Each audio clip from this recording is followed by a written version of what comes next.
Now, this is how adults amuse themselves. And what they do is they get together in usually rooms that are far too small, and they hand out wine that no one wants to drink, and things called bits. And you talk to people you don't want to talk to. That's how adults entertain themselves. But get used to the idea, because you're going there. And I went to just such an evening, which I loathed. My wife wanted to go, I didn't want to go. And I was stood there. And I promise you, this is what happens, and it always happens. It'll happen to every adult in this room it's happened to.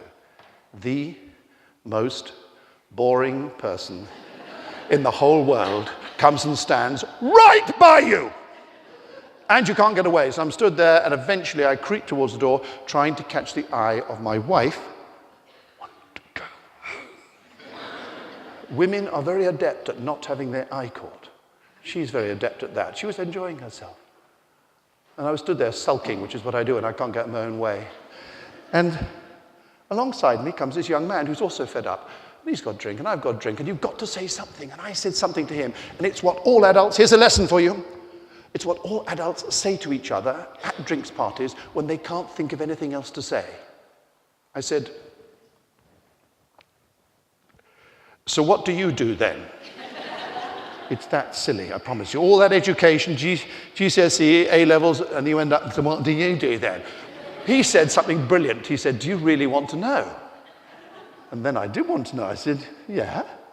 He said, well, actually, I don't do much really, because 5 years ago I lost my job. And I got very depressed, and my wife got very depressed. And we both decided that we would, instead of just getting depressed, do something we wanted to do all our lives, dreamt of doing all our lives.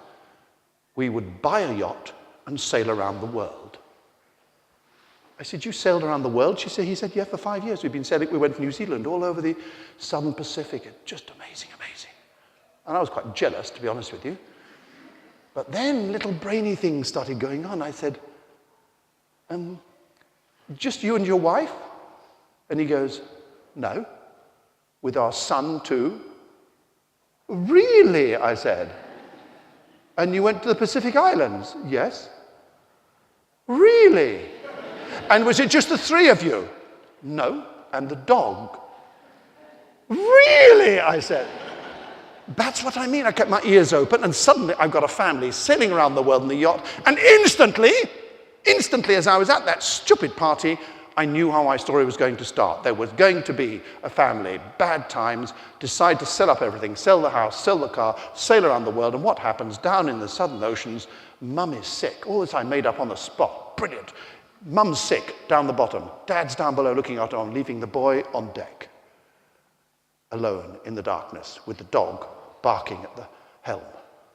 And he's worried about the dog, so he goes forward to pick up the dog, because the dog's fallen overboard once before, and just as he picks the dog up, the wind takes the sail in the water. Sharks.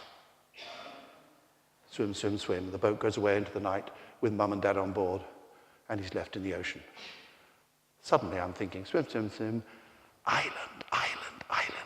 Got him on the island, wakes up in the morning, and he realizes he's alone, he's on an island. And I went away from that party. You cannot imagine how happy it was. I got my boy onto my stupid island. And then I'm thinking, hang on, that's not good enough. You can't begin a story with just a boy on an island doing what? And I cut out things from newspapers, true, real things. These are the best routes for any story, real things, things that really happen. And what did I remember doing about 3 or 4 years before? I had cut out a story. I think it was from the New York Times. Someone had sent it to me, and I cut it out and pasted it up. And it was a story about a Japanese soldier left behind on an island in the Pacific after the Second World War. And he'd been there for 40 years, even more than Robinson Crusoe, a lot more than Robinson Crusoe, and he lived on his own. And I'm thinking, hang on, if I get my boy, like this, only much nicer, washed up on the island, thinks he's alone, but he's not alone. He's got to share the island with this ancient Japanese warrior.